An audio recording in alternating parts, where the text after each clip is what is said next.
În acest episod vom face o serie de Five Nights at Freddy, prescurtat FNAF. Eu am ales să fac Five Nights at Freddy 1 pentru că mi se pare mai ușor decât Five Nights at Freddy 2. După acest buton unde scrie like, se face lumină și după 2 ori se închide ușa în caz că vine vreun animatronic. De enervant omul ăsta care zice alo, alo, alo. E chiar enervant. Vom face câte o noapte în fiecare zi.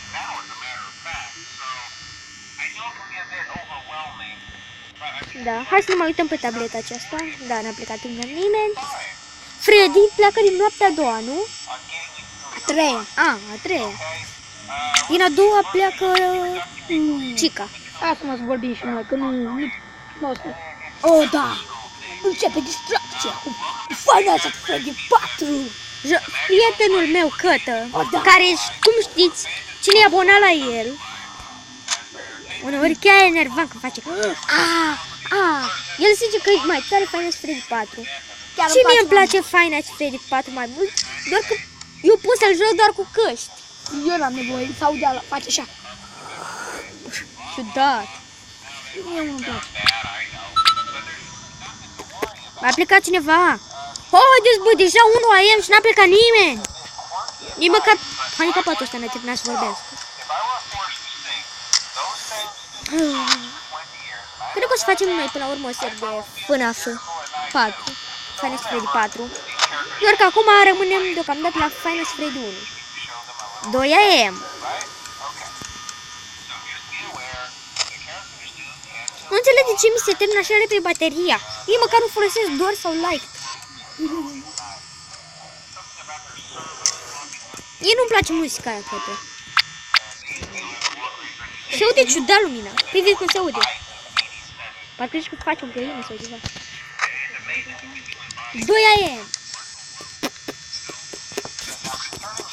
E mai bine eu stau aici. Mai mă uit câteodată aici. Și doar când a plecat mai mult pe tabletă. Dacă vreți să vă uitați pe tabletă, vedeți această săgeată, apăsați pe ea și puteți, dacă vreți, apăsați aici, vă duce mai multe camere. Și Foxy parcă din ce noapte? Din a doua sau din a treia? Doua. Foxy pleacă din noaptea a doua, așa că în episodul viitor vom avea mai multă adrenalină.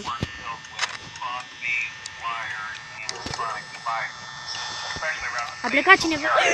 Foxy a ieșit cu capul! Foxy a ieșit cu capul! Lasă-mă! A plecat bani! A plecat bani! Unde-i bani? Unde-i bani? Unde-i bani? Băgau mai picioreta. Sticul ăla! Unde-i bani? Unde-i bani? Unde-i bani? Stic, mă! E frică. Dă cu sticul ăla! Merge cu sticul de ăla! E frică să nu fie prin apropiere. Aici nu. Uitați-l! Uitați-l! Băga la șcioreta în el. Ne-a plecat Foxy. E 4 AM. Mai puțin. Mai puțin. Ăsta mai stă aici? Unde-i bă ăsta? A plecat și Chica. Nu e pe aici? Nu e pe aici. E frică. Deja a început adrenalina asta. Banii tot aici. Cine-i mă aici? Credeam... Bă! S-a mișcat Freddy! Aia e bucătărie. Doamne, suiet. Bă, a început să-mi fie frică deja. Și din prima noapte. Bai, mai stă aici? Bă! Bă, mi s-a stricat tableta! Bă, deja mi-e frică. Sper să nu apară nimeni. A început distracția la mine. Bravo ție. Mie mi-e frică să fie bani pe aici. Pe aici, nu. A început distracția la mine. Salut! A plecat! Bă, a plecat Freddy! Bă, tu ce că Freddy pleacă în noaptea a treia. La mine au plecat aproape cu toții. În afară de foc. 6 AM. Iar mi s-a... Gata, 6 AM. Am terminat prima noapte. Deci, pentru că deja a început să fie frică. Episodul următor o să filmăm mâine. Dă mai încet ala. Ce noroc! Am terminat noaptea Dă mai încet. Păi cam atât cu acest episod. Eu am fost Petru și ne vedem în episodul următor.